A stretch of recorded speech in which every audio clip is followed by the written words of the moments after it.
Boa tarde, Helena. Boa tarde, Renato. Boa tarde a todos os nossos telespectadores. Então, na semana passada, eu trouxe aqui a advogada criminalista, a doutora Fabiane Cavalcante, que falou sobre violência doméstica e violência familiar. E um dos efeitos da violência doméstica e familiar é a impossibilidade de fixação da guarda compartilhada, ou seja, quando ambos os pais têm o direito e têm o dever de decidir todas as questões dos filhos, em relação à saúde, à escola, às atividades extras, enfim, todas aquelas decisões em relação aos filhos. Então eu recebi uma pergunta de uma telespectadora que eu resolvi trazer aqui para o programa, porque eu vi que esse assunto traz muitas dúvidas. E ela me disse o seguinte: Berta, eu vivi violência psicológica durante todo o meu casamento e hoje eu tenho a guarda compartilhada. Então eu posso pedir a reversão da guarda para unilateral? E o que eu gostaria de esclarecer no primeiro momento? A guarda compartilhada, ela é impedida nos casos de violência doméstica justamente para proteger a vítima do agressor. Então, o que tem se falado muito no meio jurídico? Se essa violência não atinge os filhos, não prejudica os filhos, ela não pode ser usada como instrumento para se ter uma guarda unilateral, que visa proteger aquela pessoa que sofre a violência doméstica. Mas se cessou essa violência e não atinge o menor, a relação de pai e filho ou mãe e filho tem que ser preservada também. Berta, e na prática, assim, como se faz as provas de violência doméstica? Aí é que tá, no direito de família, todas as provas, ou praticamente todas as provas, são aceitas. Por quê? Porque normalmente nós estamos falando da intimidade das pessoas. Então eu posso juntar vídeo, eu posso juntar áudios, as testemunhas são pessoas íntimas, o que normalmente não é aceito em outros processos. É a mãe, é o pai, é a funcionária que trabalhava dentro de casa, que presenciava aqueles momentos. Mas o que eu gostaria de chamar a atenção aqui, que eu vejo muito nos processos? As pessoas filmam de forma incessante os filhos no momento da entrega, para tentar arrumar alguma prova. Então isso acaba violentando também as crianças, porque a criança sabe que naquele momento que vai ser entregue para o outro genitor, ela já está sendo filmada para ver se alguma prova vai ser contra a mãe ou contra o pai. Então o que eu queria alertar aqui? A produção, aquela prova que eu faço já com a intenção de produzir, essa não deve ser feita. Espontaneamente, eventualmente, em um determinado momento, quando eu conseguir filmar alguma situação que vai provar o que eu estou dizendo, aí sim. Mas aquela pré-filmagem já programada, já produzida para servir de prova no direito de família é que deve ser evitada em prol do interesse dos filhos. Pode gerar muitos traumas isso, nas crianças. Eu queria saber de ti a diferença entre guarda e convivência. Muito bem, Renato. Isso é outra grande confusão muito comum das pessoas fazerem. Guarda é a tomada de decisões em relação aos filhos. O que é o ideal? Que o pai e a mãe tenham a guarda compartilhada e juntos decidam sobre a vida e sobre as tarefas, sobre tudo em relação ao filho. A convivência quer dizer o tempo de permanência dos pais com os filhos. Por exemplo, de segunda a sexta-feira na casa de um, de sexta a domingo na casa de outro. Então, convivência é o tempo de permanência. Então, não é porque eu tenho a guarda compartilhada, e muitas pessoas têm esse receio, que eu vou ter o tempo de convivência exatamente igual. Eu posso ter um tempo de convivência menor, mas a guarda ser compartilhada da mesma forma, em decisões iguais. E Berta, há diferentes tipos de guardas, Você pode explicar pra gente quais são? Exato. Hoje, basicamente, nós usamos no judiciário 2 tipos de guarda, que é a guarda compartilhada, essa que eu comentei, em que são tomadas as decisões conjuntas em prol dos interesses dos filhos, e há uma coparticipação entre os pais na criação dos filhos, ainda que eles estejam separados. E a guarda unilateral, que aí cabe a um só dos genitores tomar essas decisões. E não é porque a pessoa tem a guarda unilateral que ela também pode impedir o outro genitor de participar da vida dos filhos. Eu posso manter o pai informado sobre a escola, sobre o médico. Não é porque eu tenho a guarda unilateral que eu posso simplesmente pegar todas as decisões para mim e afastar e excluir o outro genitor, até porque isso pode caracterizar a alienação parental. E a gente estava falando ali antes sobre essa questão das provas, de gerar provas, e deve existir, claro, várias formas de coletar essas provas. Mas a criança, ela deve ser ouvida nesse processo para se gerar, então, algum tipo de prova, algum argumento? Isso também é uma ótima pergunta, Renato, porque muitas pessoas eu vejo que querem que as crianças sejam ouvidas, mas imagine que para um adulto já é difícil, já é estranho, já é desconfortável uma situação de estar na frente do juiz falando do outro. Agora imaginem para uma criança estar na frente de um juiz falando ou do pai ou da mãe. Então a criança pode ser ouvida, mas existem meios para que essa criança seja ouvida.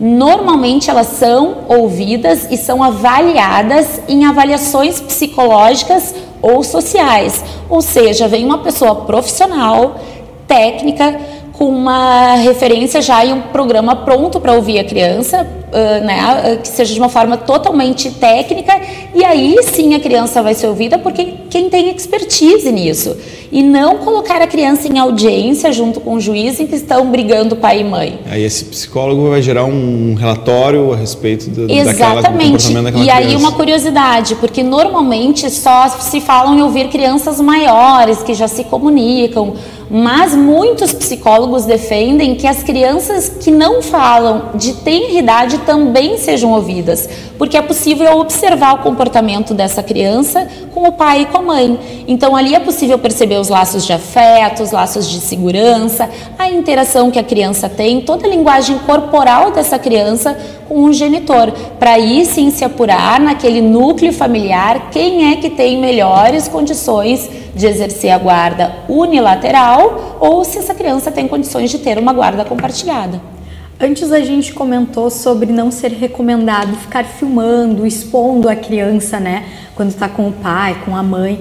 Mas aí qual é a estratégia que pode ser usada para ter algumas provas de certas situações? Aí é que tá. Por exemplo, a questão da violência psicológica, que é uma violência mais difícil de ser provada, porque ela é feita muitas vezes até sob o argumento de que seria um cuidado, né? E a vítima demora para perceber muito que isso está sendo uma violência. Demora muito, isso infelizmente é muito comum. Às vezes leva anos para que a pessoa se dê conta que estava sendo vítima de violência doméstica. Então, como é que essa prova pode ser feita? Através de mensagens, através de e-mails. Às vezes essa violência vem sobre uma tentativa de excesso de cuidado com os filhos. Mas o que o pai quer? Vigiar a mãe, quer saber tudo, quer controle sobre a vida dos filhos, ainda que ele esteja separado. Então isso também não pode, isso é uma forma de violência. Então o que eu preciso fazer? Eu preciso juntar todos esses elementos, mensagens, e-mails, testemunhas. Quando a gente não tem uma prova concreta, é importante que alguém que tenha visto uma situação naquele caso vá prestar o depoimento em juízo, e lembrando que o depoimento não é uma opção. Se eu arrolo uma testemunha, a testemunha ela é obrigada a ir em juízo para prestar o seu depoimento. E vale tudo para gerar provas, assim? Eu costumo dizer que a prova ilícita ou obtida por meio ilícito não vale, né? Eu não posso, porque eu quero um documento na casa de alguém, mandar invadir a casa para obter o documento. Mas, como eu disse antes também, o direito de família, ele é muito íntimo. Então, as provas normalmente são mensagens de WhatsApp, e-mails, são pessoas muito próximas que normalmente não poderiam prestar depoimento, que vão prestar, que são os melhores amigos, os familiares, né? Como eu disse, as funcionárias também que trabalharam dentro de casa, que normalmente são as pessoas que mais têm condições de depor, porque elas convivem intimamente com a família. Então eu preciso tentar resgatar tudo isso, construir todo esse meio de prova para aí sim demonstrar para o juiz que aquela situação de violência doméstica ou qualquer situação que impeça que essa criança tenha uma guarda compartilhada, para o juiz acreditar no que eu estou falando e também se conscientizar desse risco. E quando que ocorre a perda da convivência ou da guarda? Quais são as situações? Lembrando, a perda da guarda ou da convivência são situações extremas em que a criança está em risco de violência física, violência sexual, violência psicológica. Na verdade, a perda da guarda até é a medida mais extrema que existe, né? Então, antes da perda da guarda, eu tenho a possibilidade também de uma convivência assistida. Ou seja, aquela criança só pode ver os pais, se os pais de certa forma colocam ela em risco, mediante a presença de alguém. E às vezes esse alguém, esse terceiro, é um psicólogo nomeado pelo juiz. Então ela vai até o fórum para poder fazer a convivência com outro genitor, sempre na presença de alguém. Ela não pode ficar sozinha com aquele genitor. Mas isso são medidas extremas e eu vejo comumente pedidas em juízo, apesar de serem medidas totalmente extremas e que inclusive prejudicam a criança, né? Porque por que eu preciso colocar um terceiro para me vigiar enquanto eu estou com meu pai ou a minha mãe?